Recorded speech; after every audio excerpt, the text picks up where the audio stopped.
Hi students, Logan Phillips here. This is Module 6 lecture. This is covering the digital backbone, which is really the CRM and ERP systems. Now, lecture should take about 15 minutes or so, not probably much more than that. And our focus is really going to be on integration, data intelligence, and organizational efficiency. Now, before we dive into the technical difficulties and definitions of CRM and ERP, I want you to imagine a company called Global Tech. Now, Global Tech has a great product, but they have a massive problem. The sales team is promising customers 2-day shipping. Meanwhile, the warehouse team is looking at empty shelves because, well, they didn't know they had a sale that was actually happening. Now, at the same time, the finance department is sending invoices to customers who already canceled their orders weeks ago. This is what we call information silos. Now, most organizations don't fail because they lack talent. They fail because their departments are speaking different languages. So this week, we're talking about the two systems that act as a nervous system and a brain of the modern businesses. That's our CRM and our ERP. So what is CRM? What is it truly? Well, CRM stands for a customer relationship management. But if you walk away from thinking of it as just a digital Rolodex or a contact list, you really missed the point. CRM is a comprehensive strategy fueled by technology. It's designed to manage the entire life cycle of a customer, from the first time that they see an ad to the moment they become a loyal brand advocate. In the analytics world, CRM is our primary source of our front end data, which is behavior, sentiment, and revenue.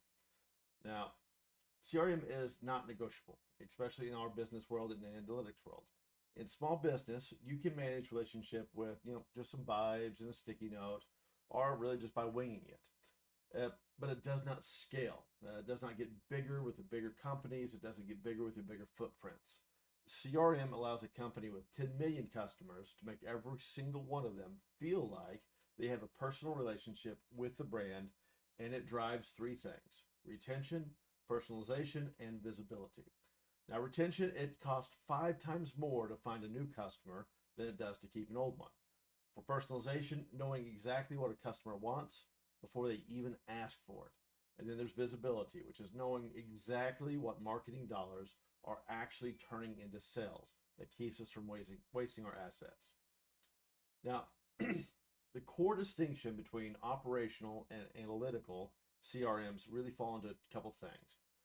This is a really crucial concept, especially for your exams and for your careers. CRM is split into two functional halves.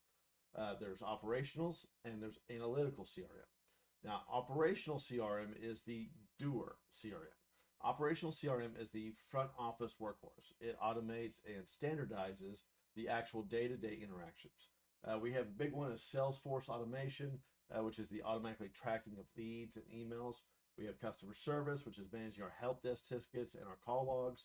We have our marketing automation, which is just sending the right emails at the exact right time. For an example of this, if we're looking at a salesperson's log, or when a salesperson logs a call and sets a reminder to follow up in 3 days, they are using what's called an operational CRM. It ensures that nothing falls through the cracks. Then there's an analytical CRM. It's the thinking, the thinker. Analytical CRM happens in the back office. It doesn't deal with individual phone calls. It deals with massive data sets to find patterns. Now, inside these things, when we're looking for the patterns, we're looking for things like segmentation, predictive modeling, LTV. Now, segmentation is just the grouping of customers by profitability. Sorry, a little bit of tongue twister there for me. Predictive modeling is when we have our customers are about to churn.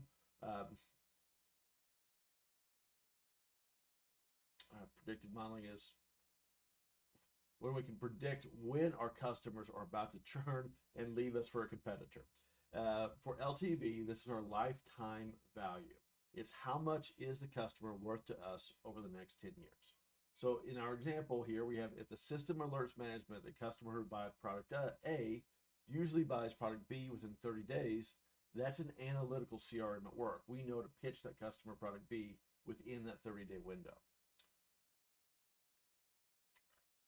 So the big takeaway on this, in our CRM, operational CRM captures the data.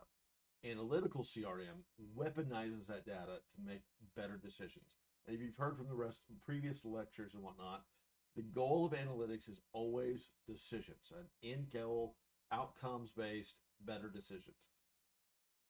But in this world, if we have CRM, what is ERP? Well, ERP is the internal engine of our systems. While CRM looks outward at the customer, Enterprise Resource Planning, which is what ERP stands for, looks inwards at the actual machine that we're running. Now, ERP is a suite of integrated software models that share a common central database. This is a single source of truth.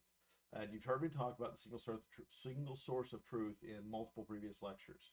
That is where we're all using the same vocabulary, with the same statistics, the same models, and blah, blah, blah. In an ERP environment, when a salesperson in New York hits submit on an order, the accountant in London sees the revenue, and the warehouse manager in Singapore sees the inventory count drop instantly. That's a single source of truth in ERP. Now, this is all before the role of information flow. That's what ERP does. It's the resource in ERP isn't just money or people, it is the information. In pre-ERP world, corporate data was batched. You'd find out on Friday what happened on a Monday. In a modern ERP world, data is in real time. This transparency reduces that bullwhip effect, which is where small fluctuations in customer data cause massive, very expensive overreactions in manufacturing and supply chains. Now, we need to think about ERP system like a house. We have a core and our extended ERP. In our core ERP, that's the house's foundation. These are the internal modules you must have to function as a legal entity. That's our finance and accounting, our manufacturing and operations, and our human resources. These are typically required, like both legally, both statutorily, both by just operations. Now, finance and accounting ERP modules, we're looking at the general ledger, we're looking at payroll, we're looking at tax compliance. On our manufacturing and operations side, we're looking at things like production scheduling and quality control. And then we have our human resources, which is all just about employee records, benefits, and talent management. Now, if core ERP is our foundation, extended ERP is the add-ons. So once our solid foundation is built, companies add extended modules, the things to enhance or expand the capabilities of these ERP systems. And these modules connect to our outside world. We have SCM, that's our supply chain management, which is all about tracking raw materials from the suppliers. We have e-business, which is just integrating your website directly into your warehouse. A lot of you guys have done drop shipping, or you heard about drop shipping. You know, I put up a store that sells t-shirts. I never see the inventory myself. Person on the website orders a t-shirt. Fees get split off by the bank using the finance and accounting core ERP systems. The order goes to the manufacturer in China who drop ships it straight across directly to your customer.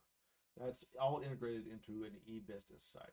And then we have the BI of extended ERPs. That's our business intelligence. That's our analytic models. That's advanced dashboardings that sit on top of all of this ERP data. The reality in the world is most people cannot look at numbers. They're not capable. If you give them a spreadsheet, they will not pick out patterns. They cannot see what's going on. If you give them a graph, they will not be able to interpret it. So our advanced dashboards set on top of that data so that people can make decisions who are not good at looking at data, and the people that are good at looking at data, it enhances the decisions. Now, there are some big emerging technologies in ERP, especially now, this year. We are moving away from the ERPs being static databases and towards them being very intelligent platforms. Of course, you've heard of AI. AI integration is happening, well, in every single dadgum thing that exists. So we have AI and generative insights happening inside our ERPs. We are seeing ERPs that don't just show you a report, they tell you why the numbers are down. Now, AI can now sort of auto reconcile bank statements or predict supply chain delays before it happens. I'm a little weary of them at this stage. It will get there and it'll get better. And as we advance and adopt these things, they will absolutely expand. But they can do them now, but I would have them backed up by a human being. We have the Internet of Things, and this has been around for about 10 years, and that's really being integrated into our ERPs now. So imagine a factory machine that senses its own motor is overheating. It sends an automatic signal to the ERP, which creates a maintenance order, and they order replacement parts before the machine even breaks down. So before you even know there's an issue, your machine delivers to you the part for that machine to be fixed. It tells it to put in a work order. That's an Internet of Things working with AI and generative insights. And then we have the cloud ERP systems. The days of really massive server rooms and basements have been over for a long time. And so all of our ERP systems are cloud-based ERPs that allow for rapid scaling, remote work access, and really painless updates. This is all done through those data centers. Everyone hates data centers, but for business, for your work life, we need them to function, to grow, and to make money. And then there's blockchain, and this is not just Bitcoin. This is a blockchain security systems we talked about, I think, 2 lectures ago. Particularly in the extended ERP areas, blockchain is being used for traceability. If there's a food safety recall, a blockchain-enabled ERP can trace a single head of lettuce back to a very specific farm and a specific batch inside that farm within seconds. So imagine if your swine flu happens, and we know that one farm or one butcher shop has swine flu going out. We can backtrack everywhere that pig has been, where it came from, where all the meat possibly could have been, all the tainted, and do a recall before it ever gets to the people. So that's where ERPs really start to become very, very influential on our society. Now, for the big picture, to wrap all of this up, we have a CRM, which manages the demand. We want our stuff, and how do we keep them happy? We have our ERP, which manages the supply. How do we build it, ship it, account for it, and pay for our people? When an organization successfully integrates these two, they achieve organizational agility. Now, when I stop and pause on these words, like organizational agility, it's probably a vocabulary word you need to look at. They can pivot faster than their competitors if they do this, because they aren't guessing. They are operating based on a unified, real-time view of the entire universe, a single source of truth. Now, as you go through this week's readings, I want you to look at these systems not as like IT projects, but as the essential infrastructure for business intelligence. Without clean data from our CRM and structured process from our ERP, our big data just is a whole lot of big noise. So our next steps here, you're going to review your comparisons. You're going to get into the ebooks. You're going to do our case studies. You're going to go dive into all that. Stay ahead of the deadlines. Remember, we don't take late work, and I'll see you guys in the discussion boards. If you need anything else from me, let me know. But enjoy the ERP, CRM. If you can become a specialist in this sector of data analytics and business information, you become very valuable in a whole lot of different sectors. But you will be using those systems no matter if you're waiting tables at Applebee's or if you are the bank manager dealing with investment strategies. CRMs and ERPs are going to be a part of your life. Hi guys, I'm Logan Phillips. Have a wonderful day. Bye guys.